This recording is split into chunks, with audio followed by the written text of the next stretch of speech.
গান্ধী রাষ্ট্রীয় মুক্ত বিশ্ববিদ্যালয় রিজিওনাল সেন্টার কলকাতা থেকে আজকের লাইভ প্রোগ্রামে অংশগ্রহণকারী সমস্ত পাঠক সমাজকে স্বাগত জানাই।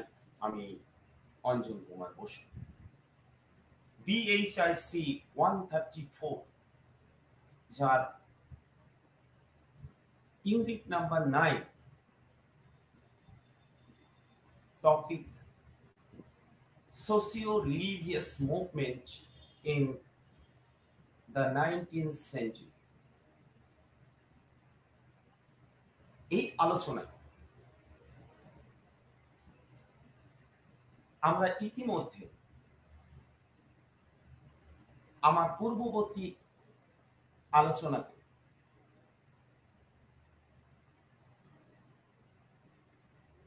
রামমোহন রায়,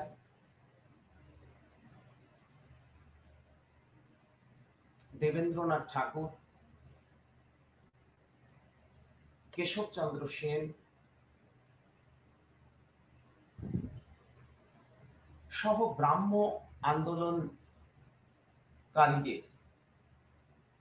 বা সমাজ সংস্কারকদের অবদানের বিষয়টি ইতিমধ্যে তুলে ধরেছে। কিন্তু আজকের আলোচনায়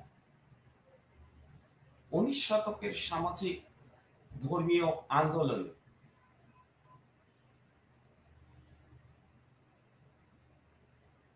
যারা আরো উল্লেখযোগ্য অবদানের নজির সৃষ্টি করেছেন সেই সমস্ত মনীষী সমাজ সংস্কারকদের বিষয়টি তুলে ধরার চেষ্টা করব। আমি প্রথমে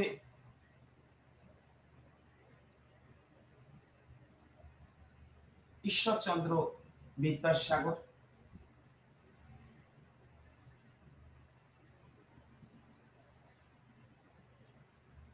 যাকে ঐতিহ্যবাদী আধুনিক সংস্কারকের তকমা দেওয়া হয়, তার অবদানের কথা বলার চেষ্টা করব।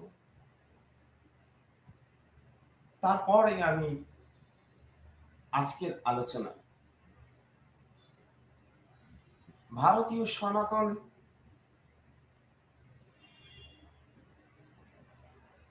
সাংস্কৃতিক চেতনাকে যিনি বিশ্ববাসীর সামনে বিশ্ব ধর্ম মহাসম্মেলনে তুলে ধরেছিলেন, স্বামী বিবেকানন্দের অবদানের বিষয়টি তুলে ধরার চেষ্টা করব এবং আমি আমার আলোচনার একেবারে অন্তিম পর্বে আজকে পশ্চিম ভারতের সংস্কার আন্দোলনের উপরও আলোকপাত করার চেষ্টা করব। আমাদের মনে রাখতে হবে 19 শতকের ভারতে ঘটে যাওয়া কৃষ্টির সংঘাত থেকে যে সুফল লাভ হয়েছিল তার থেকে শিক্ষা নেওয়া সফল মনীষীদের মধ্যে একজন অন্যতম ছিলেন পণ্ডিত ঈশ্বরচন্দ্র বিদ্যাসাগর। সমাজ যে সময় একদিকে পাশ্চাত্যের ভাবনা চিন্তার মতাদর্শে অগভীর জৌলুসে আচ্ছন্ন বা আবদ্ধ, অন্যদিকে প্রাচীন ভারতীয় সভ্যতার গভীরতা থাকলেও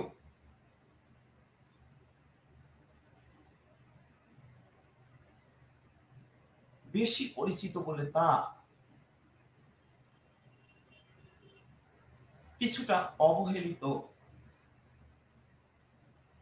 হয়ে পড়েছিল।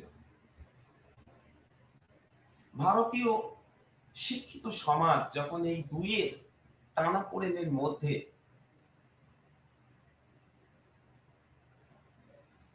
আবদ্ধ হয়ে পড়েছিল বা বিভ্রান্ত হয়ে পড়েছিল, ঠিক সেই সময় রাজা রামমোহন রায় এবং বিদ্যাসাগর সর্বপ্রথম সার্থকভাবে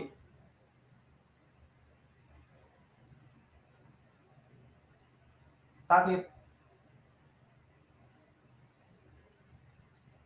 মেলবন্ধনে এগিয়ে আসেন। পাশ্চাত্য সভ্যতার যেগুলো ভারতীয় সভ্যতার উপযোগী, সেগুলি তারা গ্রহণ করতে কখনোই অস্বীকার করেননি। পাশাপাশি ভারতীয় ঐতিহ্য মণ্ডিত সভ্যতাকে পুষ্ট করারও চেষ্টা করেছেন শাস্ত্র থেকে।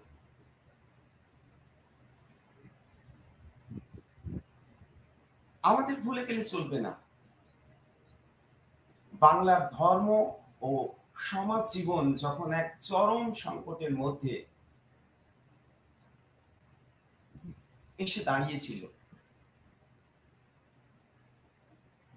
ঠিক সেই সময় 1820 সালে মেদিনীপুরের বীরসিংহপুরে বিদ্যাসাগরের জন্ম হয়। তবে তিনি কিন্তু পাশ্চাত্য শিক্ষায় শিক্ষিত বাঙালি সমাজ থেকে আসেননি। তিনি ঐতিহ্যগত ভারতীয় সমাজ থেকে উঠে এসেছিলেন, যা তাকে একক ব্যতিক্রমে ও উদার মানবিকতাকে চালিত করেছিল। এবং এইভাবে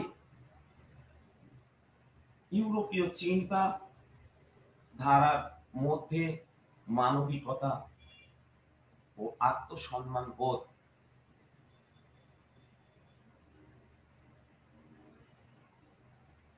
রয়েছে, সেই বিষয়গুলিকে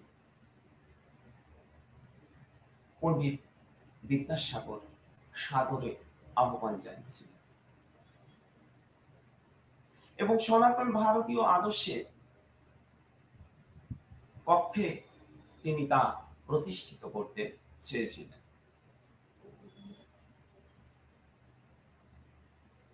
সনাতন ভারতীয় সমাজকে গোড়ামি মুক্ত করার জন্য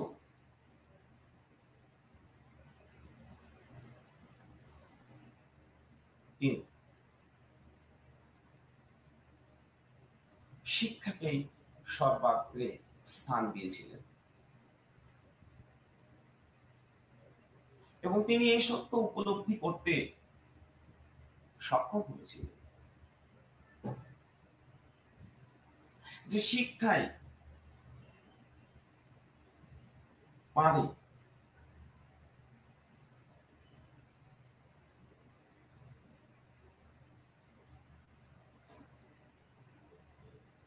ভারতীয় বৃহত্তর জনসাধারণের সামাজিক উন্নতি সাধন করতে। আসলে যখন পাশ্চাত্যে আগ্রাসী মনোভাব ভারতবর্ষের সমাজ, অর্থনীতি, রাজনীতি সর্বক্ষেত্রকে গ্রাস করতে উদ্যোগী হয়ে পড়েছিল, সেই সময় তিনি শিক্ষা সংস্কারের উপর সবচেয়ে বেশি জোর দিয়েছিলেন এবং মাতৃভাষার মাধ্যমে শিক্ষাকে এগিয়ে নেওয়ার মন্ত্রে দীক্ষিত হয়েছিলেন। তিনি পাশ্চাত্য শিক্ষাকে মাতৃভাষার মাধ্যমে প্রসারের উদ্যোগী হয়েছিলেন। তাই তিনি লর্ড হার্ডিং যখন 100টি বাংলা স্কুল স্থাপনের পরিকল্পনা গ্রহণ করেছিলেন, তিনি কিন্তু সাহায্যের হাত বাড়িয়ে দিয়েছিলেন।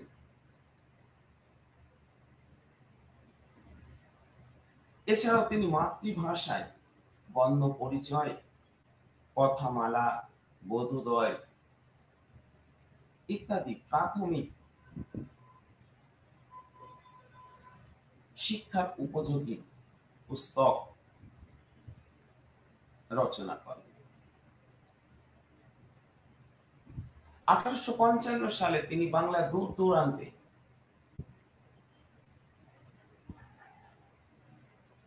প্রাথমিক বিদ্যালয় স্থাপনের উদ্যোগী ভূমিকা গ্রহণ করেন। আপনারা ভেবে অবাক হবেন, আজকে Vidyasagar metropolitan college for women's, যাকে আমরা বিদ্যাসাগর কলেজ নামে পরিচিত, সেটি ঈশ্বরচন্দ্র বিদ্যাসাগর প্রতিষ্ঠা করেন।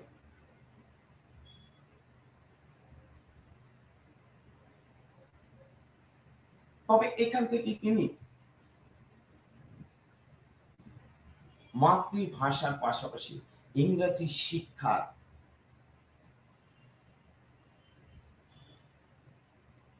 প্রয়োজনীয়তাও অনুভব করেন। আসলে শিক্ষাক্ষেত্রে বিদ্যাসাগর পাশ্চাত্য শিক্ষার সঙ্গে ভারতীয় শিক্ষার সার্থক সমন্বয় ঘটাতে চেয়েছিলেন, যাকে ইতিহাসবিদ বদরুদ্দিন ওমর নব্য সংস্কৃতিকরণ বলে আখ্যায়িত করেছে।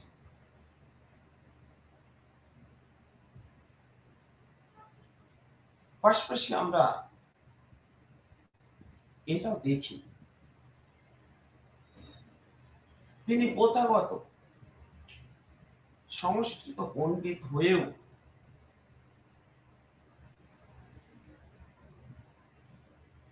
তিনি সর্বস্তরে শিক্ষা গ্রহণের উদ্যোগী ছিলেন।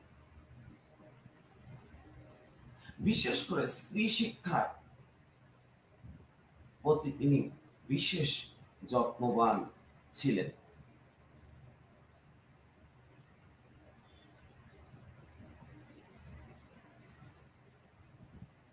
তিনি স্ত্রী শিক্ষা মাধ্যমে বিপ্লবের বিশ্বাসী ছিলেন।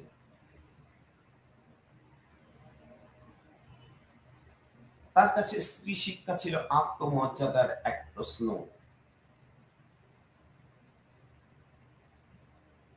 কারণ তিনি জানতেন উপযুক্ত মা উপযুক্ত সন্তান জন্ম দেবে। সেই মায়েরা যদি অশিক্ষিত থাকেন, তাহলে শিশু প্রাথমিক শিক্ষাটাই অসম্পূর্ণ থেকে যাবে, ফলে ভবিষ্যতের সুনাগরিক গড়ে তোলা সম্ভব হবে না। তাই তিনি স্ত্রী শিক্ষার বিস্তারে ব্যক্তিগত উদ্যোগের পাশাপাশি বেথুন সাহেব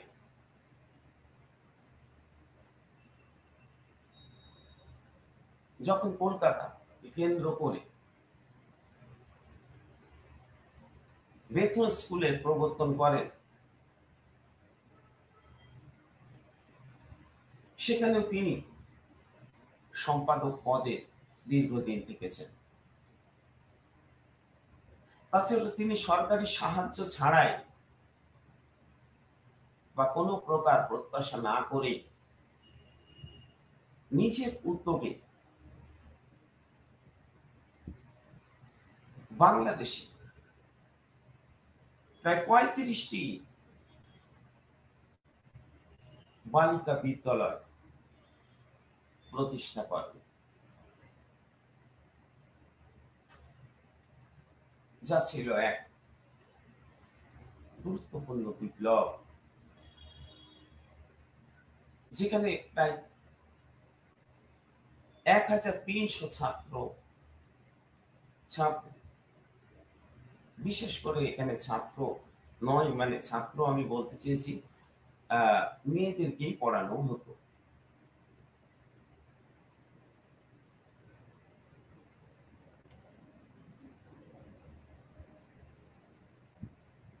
কাছে তিনি নারী শিক্ষার মাধ্যমে এক বিপ্লব ঘটাতে চেয়েছিলেন। অধ্যাপক অশোক সেন বলছেন, বিদ্যাসাগরের উপর লেখা তার গ্রন্থে, ১৯ শতকে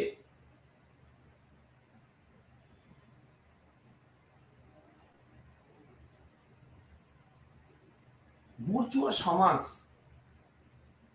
ব্যবস্থায় শ্রেণী বিভাজনের মধ্যে বিদ্যাসাগরের সামাজিক কুপ্রথা ও কুসংস্কারের বিরুদ্ধে সংগ্রাম চালিয়েছিলেন। অর্থাৎ বিশেষ করে সামাজিক দুর্নীতি, নারী নির্যাতন এবং শ্রমিক শ্রেণীর অধঃপতনের তাকে ব্যথিত করেছিল। বহু প্রাচীন শাস্ত্রের উল্লেখ করে বিদ্যাসাগর সর্বশুভঙ্করী পত্রিকায় বাল্য বিবাহের অবজ্ঞা প্রসঙ্গটি সম্বন্ধে জনসচেতনতা মূলক প্রবন্ধ রচনা করেন।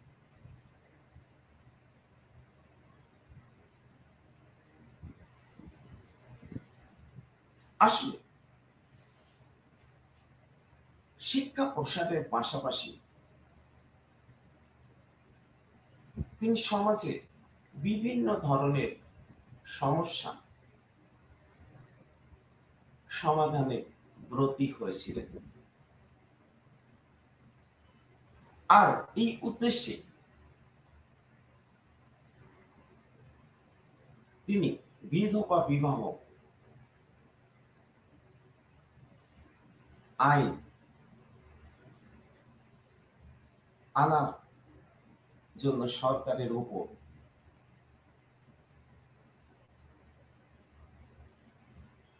বারংবার অনুরোধ তুলে ধরেছিলেন। 1855 খ্রিস্টাব্দের জানুয়ারি মাসে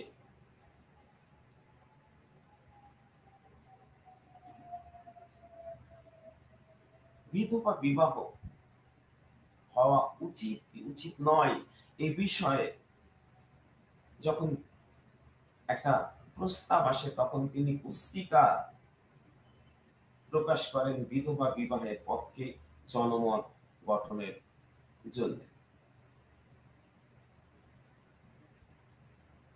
যাই হোক, তার প্রচেষ্টা এবং সরকারি উদ্যোগ এই দুই মিলে 1856 খ্রিস্টাব্দের 26শে জুলাই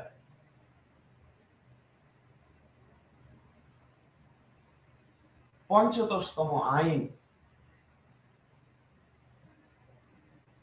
বা রেজলিউশন জারি করে বিধবা বিবাহ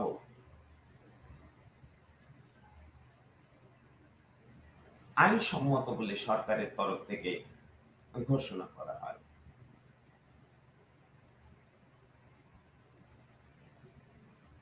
এবং তিনি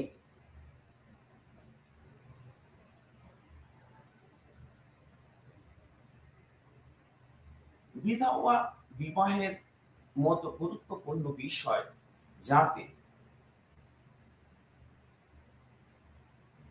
সমাজের কাছে স্বীকৃতি পায় তার জন্য নিজের পুত্রকে একজন বিধবার সাথে বিবাহ দিয়েছিলেন।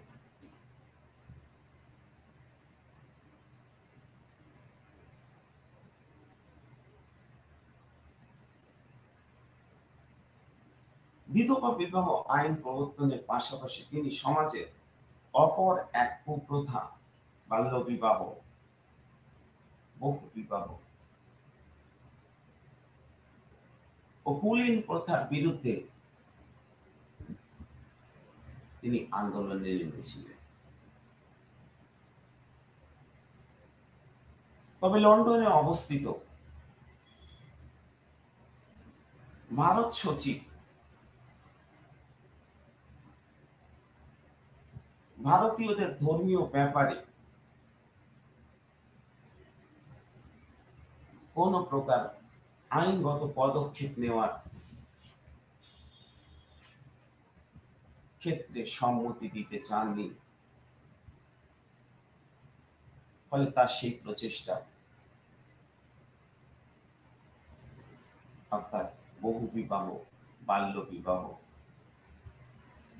এবং কৌলিন্য প্রথা মতো প্রচেষ্টা বা পদক্ষেপগুলি ব্যর্থ হয়। তৎকালীন যুগ ও পরিবেশের বিচারে তার এই ব্যর্থতা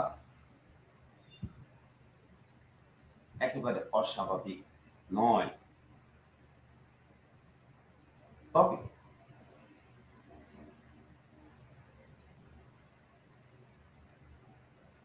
ওই সীমিত সুযোগের মধ্যে দিয়ে তিনি যতটুকু করতে চেয়েছিলেন তা প্রশংসার দাবি রাখে।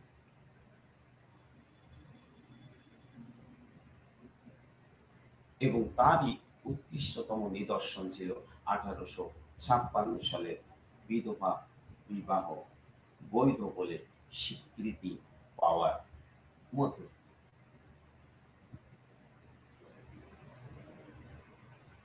তবে বিধবা বিবাহের মতো আইন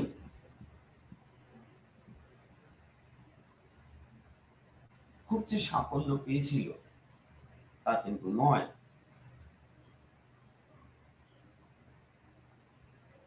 সমালোচকদের বিরোধিতা,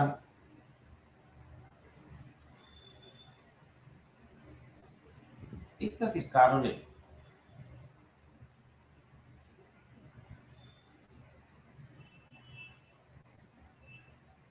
খুব সীমিত সংখ্যক আইন পাশ হওয়ার প্রথম 5 বছরের মধ্যে মাত্র 25 জন বিধবার পুনর্বিবাহ দেওয়া সম্ভব হয়ে উঠেছে।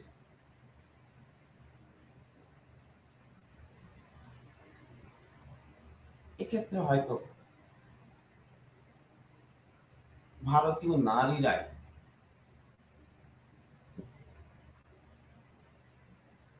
তারা তাদের নিজেদের বিরোধী হয়ে উঠেছিল।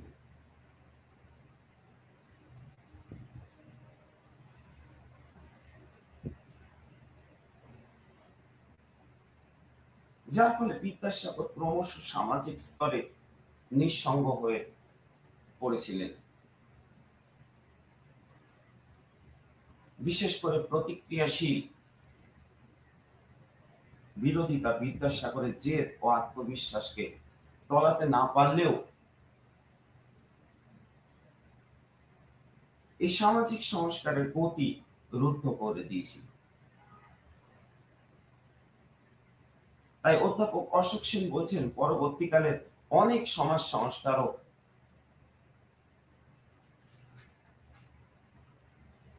বিধবা বিবাহ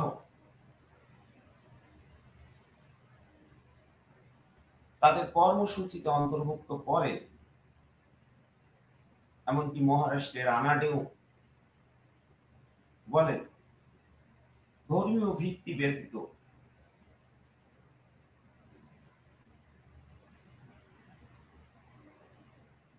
কোন সামাজিক সংস্কার আন্দোলন সফল হয় না।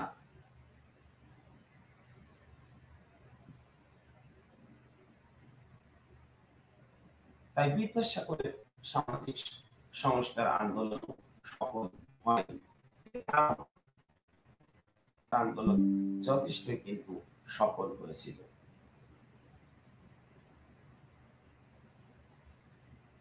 এমনকি তিনি কৌলিন্য প্রথা অবসানের জন্য 50,000 লোকের সাক্ষ্য সংগ্রহ করে সরকারের কাছে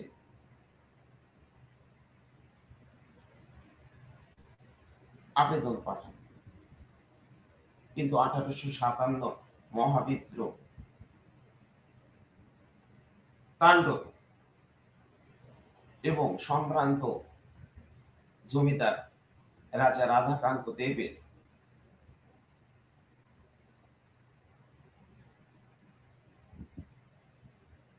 প্রমুখের বিরোধিতায় সরকার কৌলিন্য প্রথা অবসানের বিষয়ে একটি সাধারণ কমিটি গঠন করেই নীরব থেকে যান। আসলে ব্রিটিশ সরকার চেয়েছিলেন এমন এক সমাজ ব্যবস্থা টিকিয়ে রাখতে যাতে করে ভারতীয়দের মধ্যে ইউনিটি, ঐক্য, জাতীয়তা বোধ যাতে কোনো অবস্থাতে সৃষ্টি না হয়।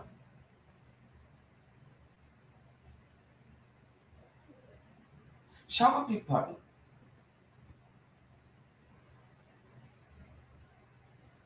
1871 থেকে 73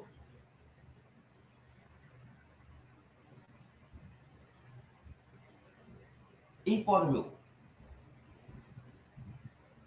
বিদ্যাসাগর বহু বিবাহের বিরুদ্ধে অনেকগুলি প্রবন্ধ লেখেন। এখানেও তিনি রক্ষণশীল হিন্দুদের দ্বারা আক্রান্ত হন।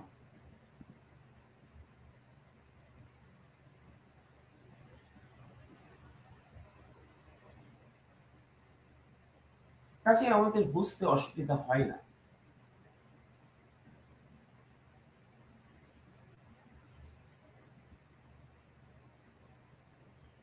বিধবা বিবাহের পক্ষে অনেকে থাকলেও বহু বিবাহ, বাল্য বিবাহ, কৌলিন্য প্রথার বিরুদ্ধে তিনি সে অর্থে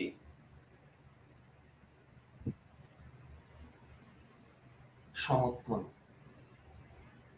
আদায় করতে পারেন। এমনকি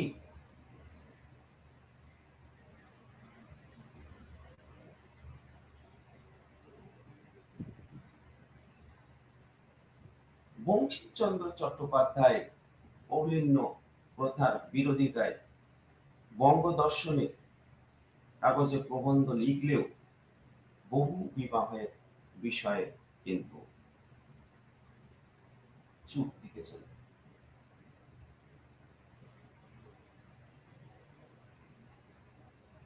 কোথায় যেন ভারতীয় সমাজ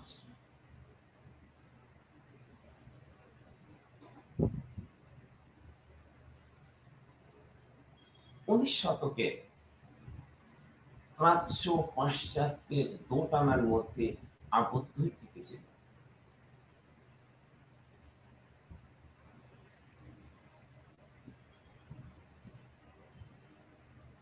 এমনকি তিনি ব্রাহ্মণদের মধ্যেও আধুনিকতার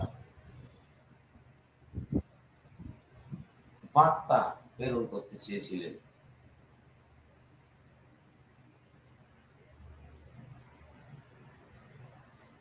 ব্রাহ্মণরা চিরকাল পরজীবী,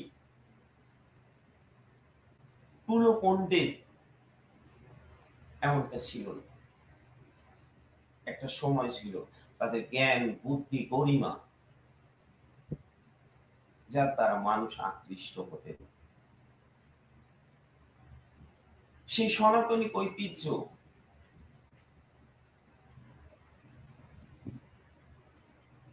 এবং তাদের পবিত্র জীবন ধারা, জ্ঞান বিদ্যা চর্চা, সেই বিষয়টিকে তিনি প্রাধান্য দিতে চেয়েছিলেন।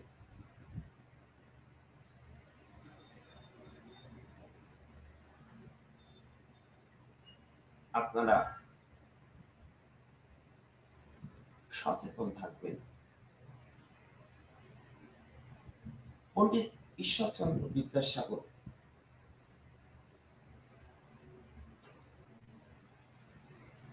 শেক্সপিয়ারের নাটক অবলম্বনে ভ্রান্তি বিলাস, বাল্মীকির রচনা থেকে সীতার বনবাস রচনা মতো মহামূল্যবান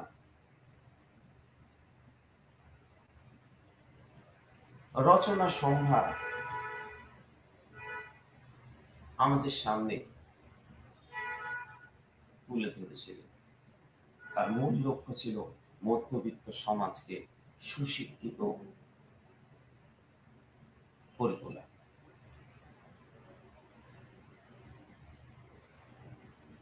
অধ্যাপক অশোক সেন তার গ্রন্থে বলেন, বিদ্যাসাগর ছিলেন আদর্শবোধ ও বাস্তব বোধের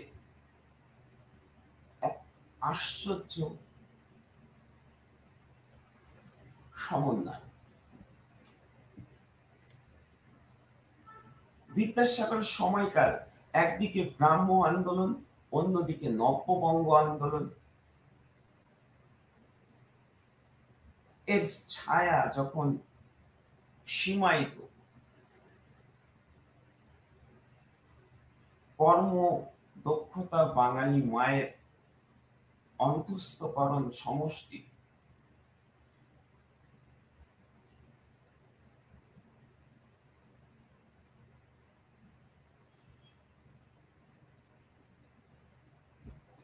আচ্ছন্ন করে রেখেছিল।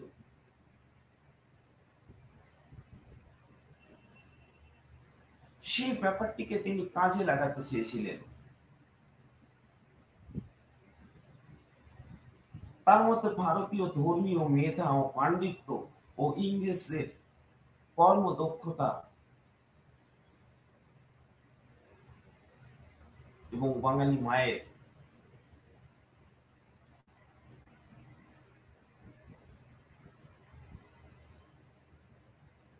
অন্তর এর সমন্বয় ঘটেছিল।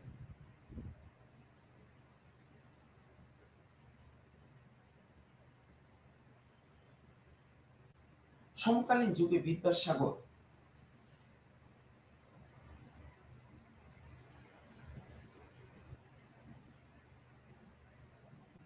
খুব একটা বিতর্কিত ব্যক্তিত্ব, পুরুষ না হলেও 19 শতকের সামাজিক সাংস্কৃতিক ইতিহাসে তার অবদান সম্পর্কে পণ্ডিতদের মধ্যে মতভেদ সৃষ্টি হয়েছে।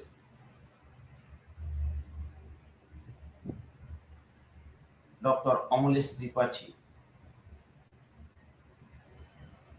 তাকে ট্র্যাডিশনাল মডার্নাইজার বলে অভিহিত করেছেন, কেননা তার মধ্যে সনাতন ও শাশ্বত আদর্শের সঙ্গে আধুনিকতার এক অপূর্ব সমন্বয় দেখা যায়।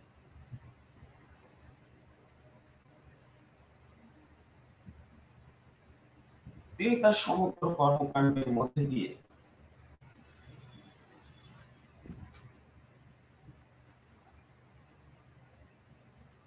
এমন এক পরিবেশ ভারতবাসীকে উপহার দিতে চেয়েছিলেন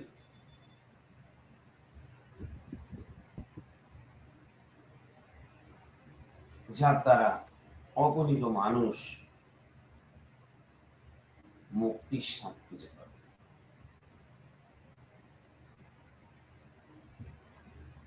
তিনি শুধু মাতৃভাষায় শিক্ষা চাননি, তিনি ইংরেজিকেও শিক্ষাক্ষেত্রে চালু করার নীতিতে বিশ্বাসী ছিলেন।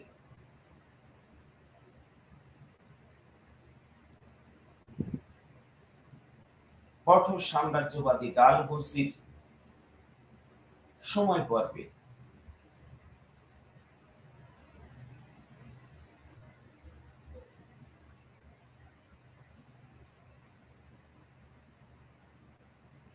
বিদ্যাসাগর এক নবযুগের ইন্টেলেকচুয়াল এন্টারপ্রেনার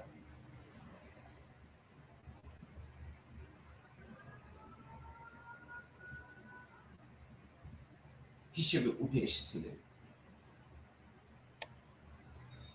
বিদ্যাসাগরের সামাজিক সংস্কারের ক্ষেত্রে অন্য সফল বলা যায় না,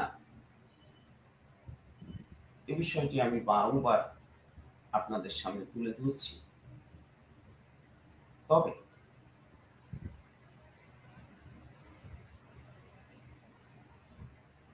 তার সাফল্যের ক্ষেত্রে প্রধান বাধা স্বরূপ ছিল চাপ সৃষ্টিকারী বিভিন্ন স্বার্থ গোষ্ঠীর বিরোধিতা, সরকারি উদাসীনতা, বুদ্ধিজীবী শ্রেণীর সংস্কার বিমুখতা।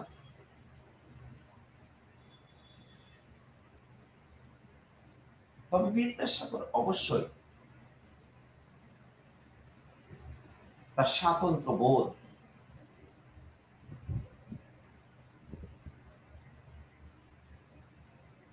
আত্মমর্যাদা বোধ এবং মানবিকতা ও সমাজ চেতনার মধ্যে দিয়ে একটি যুগকে চিহ্নিত করেছেন। যুক্তিবাদ ও মানবিকতা বিদ্যাসাগরকে বাংলার নবজাগরণ বা নবযুগের মানুষ হিসেবে চিহ্নিত করেছে। স্বয়ং রবীন্দ্রনাথও বিদ্যাসাগরের সেই প্রতিভা উপলব্ধি করেছিলেন।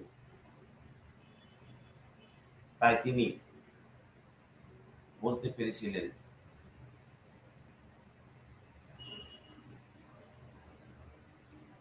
সাধারণের মাঝে কখনো কখনো আমরা একজন মানুষ পাই।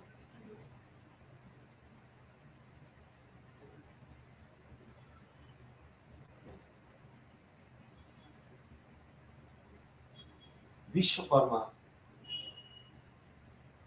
যেখানে 4 কোটি বাঙালি নির্মাণ করিতে দিলেন, সেখানে হঠাৎ তুই একজন মানুষ করিয়া বসেন কেন, তা বলা কঠিন।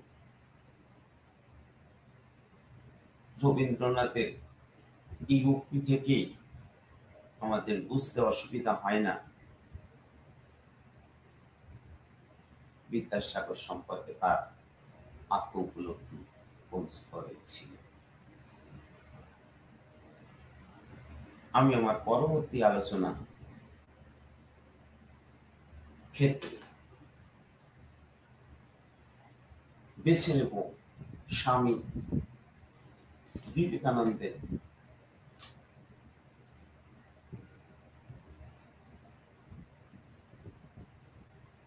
আন্দোলন, যাকে শ্রীরামকৃষ্ণ বিবেকানন্দ আন্দোলন নামে পরিচিত। রামকৃষ্ণ পরমহংস, যিনি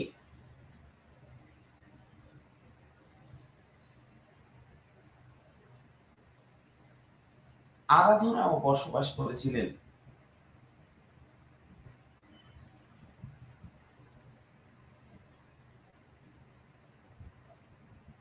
দক্ষিণেশ্বর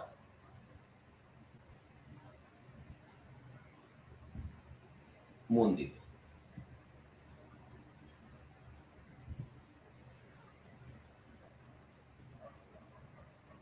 তিনি ছিলেন একজন সাধক,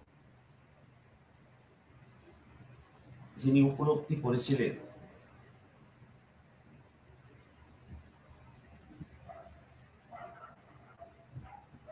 সব ধর্মই একজন সর্বশক্তিমান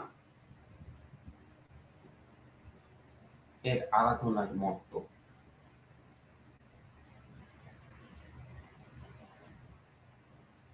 সব রকম ধর্মীয় খোঁজ আসলে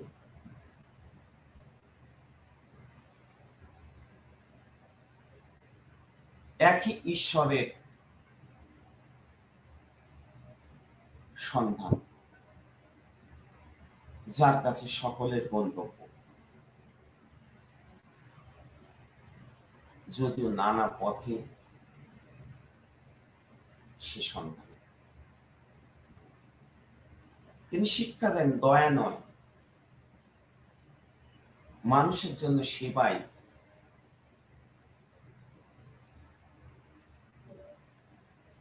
সম্মানিত হবে ঈশ্বরের নাম। অর্থাৎ মানুষের জন্য কাজ করুন,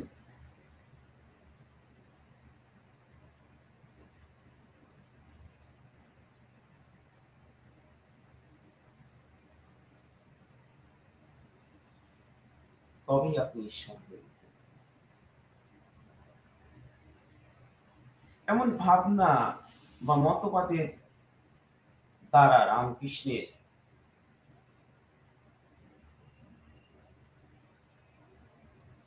প্রভাবিত হয়েছিলেন তার শিষ্য নরেন্দ্রনাথ দত্ত, যিনি পরবর্তীকালে স্বামী বিবেকানন্দ নামে অধিক পরিচিতি অর্জন করেছিলেন। গুরুর বাণী প্রচারের উদ্দেশ্যে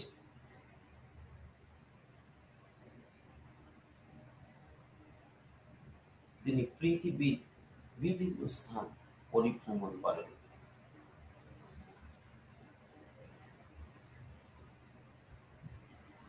1893 খ্রিস্টাব্দে বিশ্ব ধর্ম মহাসম্মেলনে বক্তব্য রাখার জন্য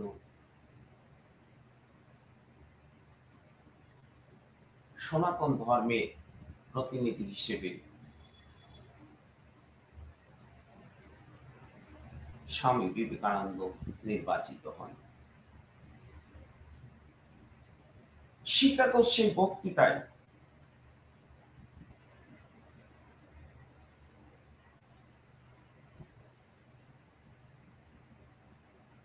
আগত শ্রোতা মণ্ডলীকে তিনি আকৃষ্ট করেছিলেন তার বক্তৃতার মধ্য দিয়ে। দ্য নিউ ইয়র্ক হেরাল্ড এর প্রতিবেদন থেকে দেখা যায়, তার বক্তব্য শোনার পর অসংখ্য মানুষ অনুভব করেন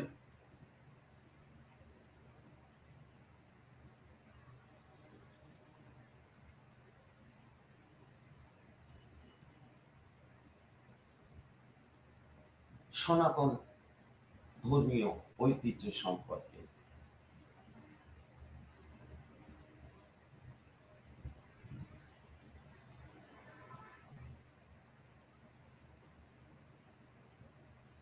তিনি অভিজাতদের আমোদ প্রমোদের মধ্য দিয়ে সমাজ সংস্কারে বিশ্বাসী ছিলেন না। তিনি যুক্তি দিয়েছিলেন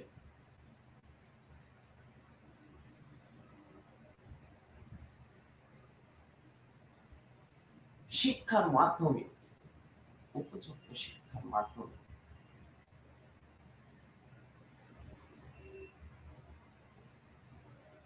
স্বয়ংক্রিয়ভাবে মুক্ত করবে কুসংস্কারকে।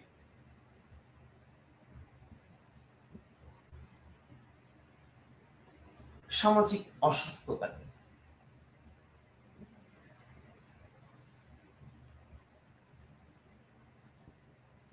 সেই প্রসঙ্গে তার দ্বারা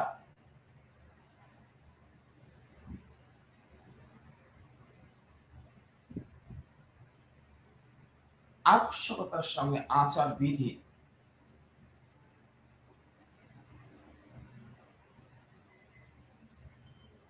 আন্দোলনের সমাধা হবে।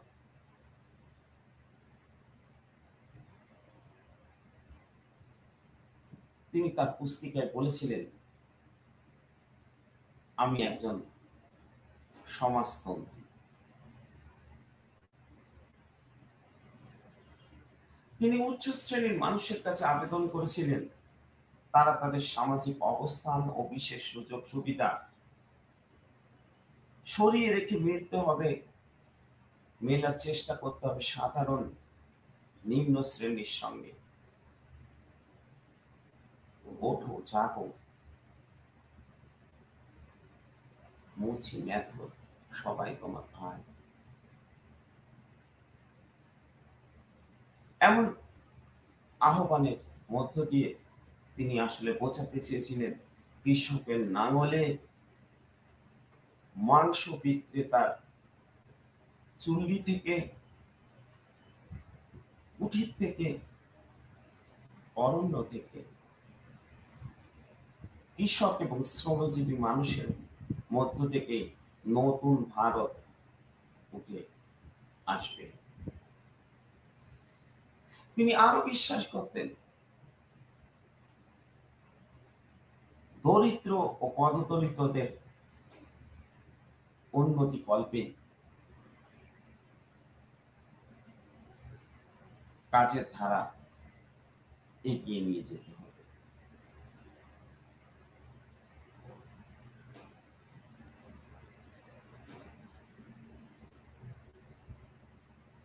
এক শতাব্দী পূর্বে তিনি অনুভব করেছিলেন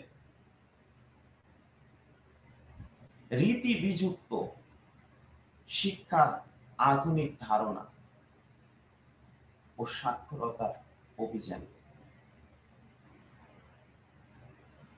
যা কিছু সম্পদ সমাজ ব্যয় করতে সমর্থ, তা যেন অবশ্যই প্রাথমিক শিক্ষার জন্য ব্যয় করা হয়, মহাবিদ্যালয় ও বিশ্ববিদ্যালয় চালানোর জন্য নয়। তিনি বলতেন তোমার সমস্ত সংস্কার আন্দোলনগুলো, যেমন সতীদাহ প্রথা উচ্ছেদ, বিধবার পুনর্বিবাহ সাফল্য যুক্ত হবে না যতদিন না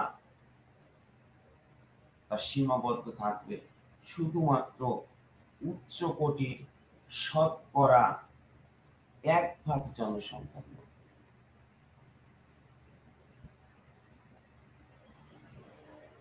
আসলে তিনি বলতে চেয়েছিলেন সমাজ সংস্কার তখনই সাফল্য লাভ করতে পারে যদি তা অগণিত মানুষের মধ্যে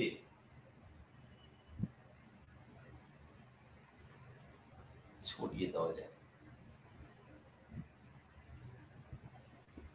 তাই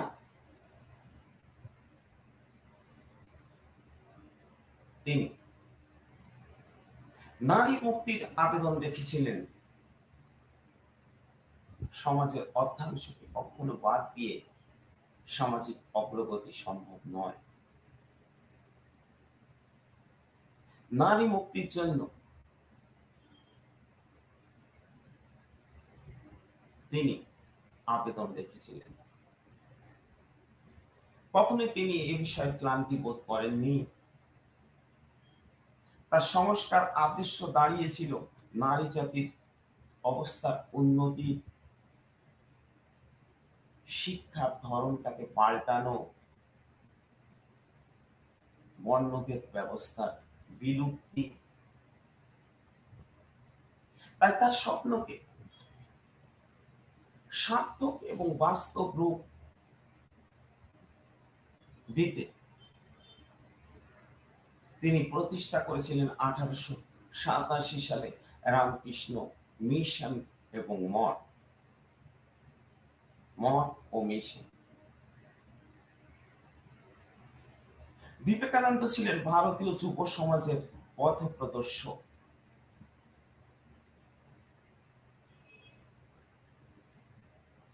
তিনি যুব সমাজকে আহ্বান করেছিলেন, ওঠো, জাগো, এবং শিক্ষিত শ্রেণীর উদ্দেশ্যে কটি কথাও তিনি বলেছিলেন। দীর্ঘকাল যাবৎ কোটি কোটি মানুষ বাস করছে ক্ষুধা, অজ্ঞতার মাঝে। আমি অভিমত পোষণ করছি, প্রত্যেক মানুষের মধ্যে রয়েছে এক দেশভক্তি। যারা শিক্ষিত হয়েছে তাদের অর্থে বা ব্যয়, সামান্যতম ঋণ পরিশোধ করেনি তাদের কাছে। বিবেকানন্দের এই বাণী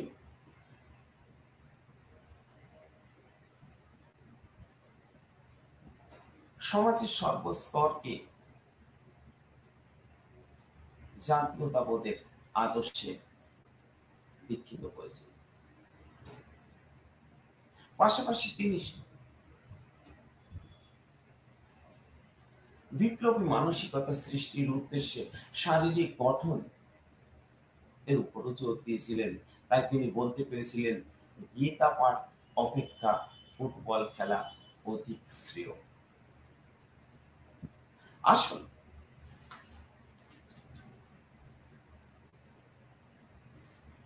বিবেকানন্দ এক নতুন ভারত গড়ার স্বপ্ন দেখছিলেন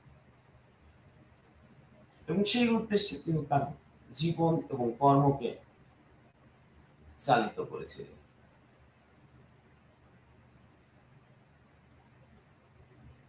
যা আমাদের কাছে অনেক গৌরবের, অনেক গর্বের।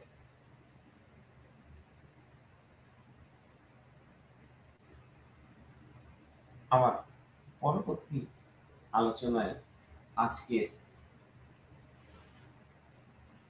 যে বিষয়ের উপর আলোকপাত করতে চাই তা হচ্ছে পশ্চিম ভারতে সংস্কার আন্দোলন।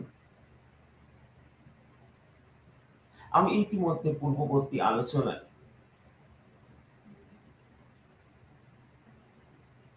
বলেছি যে ব্রাহ্ম আন্দোলনকারী কেশবচন্দ্র সেন মহারাষ্ট্র সহ পশ্চিম ভারতের বিস্তীর্ণ অংশে পরিভ্রমণ করেছিলেন। ফলে তার দ্বারা প্রভাবিত হয়েছিল অসংখ্য সমাজ সংস্কারক এবং সেই উদ্দেশ্যে 1867 খ্রিস্টাব্দে প্রার্থনা সমাজ বলে একটি সংস্কার আন্দোলনের ধারা গড়ে ওঠে। এর প্রধান স্থপতি ছিলেন মহাদেব গোবিন্দ রানাডে, এছাড়াও ডক্টর আত্মারাম পাণ্ডুরঙ্গ এবং বি.জি. ভান্ডারকার।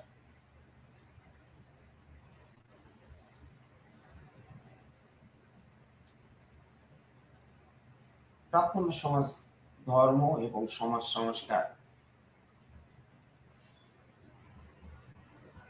দুটোর উপরই জোর দিয়েছিল।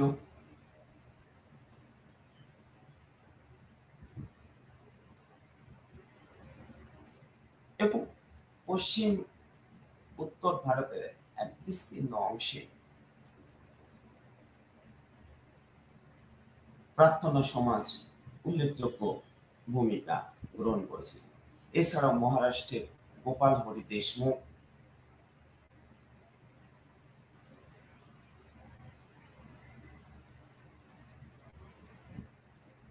সহ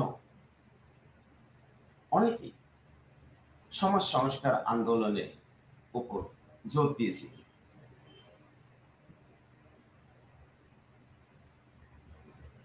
তারা নারীদের নির্ভরশীলতা তৈরি করা, শিশু বিবাহ বা বাল্য বিবাহ সম্পর্কে সচেতনতা গড়ে তোলা,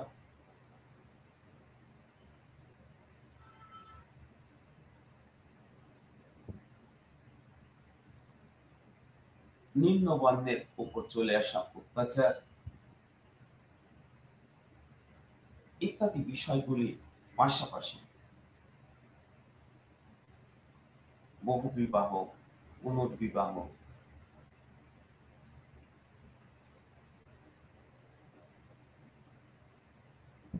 এগুলি সম্পর্কে জনসচেতনতা গড়ে তোলার উদ্যোগী হয়েছিল।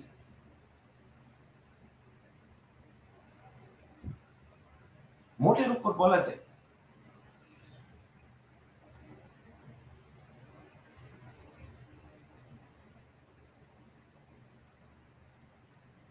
তারা খুব বেশি সক্রিয় ধর্মীয় বিরোধিতা করেননি, কিন্তু তারা নীরবে বিপ্লব ঘটাতে চেয়েছিলেন। সংযমী রূপ ধারণ করে মাদক দ্রব্যের বিরুদ্ধে জনসচেতনতা গড়ে তুলতে চেয়েছিলেন।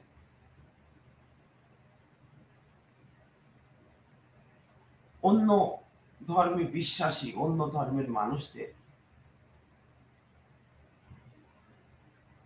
সমাজে একত্রে মিলেমিশে থাকার উপর জোর দিয়েছিলেন।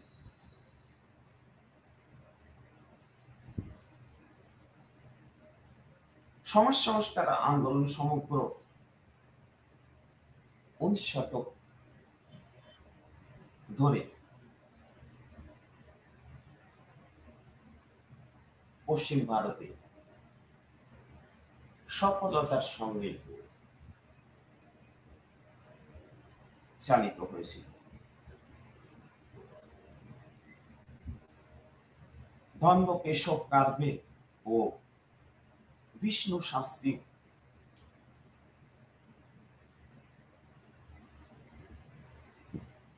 যারা রানাডের সমাজ সংস্কার আন্দোলনের সঙ্গে যুক্ত হয়েছিল।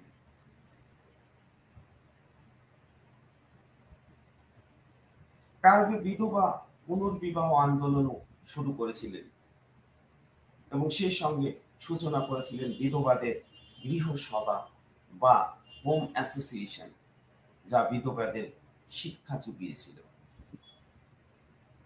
বিধবাদের হোম অ্যাসোসিয়েশন এর লক্ষ্য ছিল তাদের শিক্ষিকা হিসেবে, ধাত্রী হিসেবে বা সেবিকা হিসেবে প্রশিক্ষণ দেওয়া, যাতে তারা স্বনির্ভর, আত্মনির্ভরশীল হয়ে ওঠে। এইভাবে পণ্ডিত ঈশ্বরচন্দ্র বিদ্যাসাগর, বিবেকানন্দ এবং পশ্চিম ভারতীয় সংস্কারকদের হাত ধরে সমগ্র 19 শতক জুড়ে সমাজ সংস্কার আন্দোলনের ধারাবাহিকতা চলতে থাকে। আমি আমার আজকের আলোচনা এখানে সমাপ্ত করলাম। ধন্যবাদ।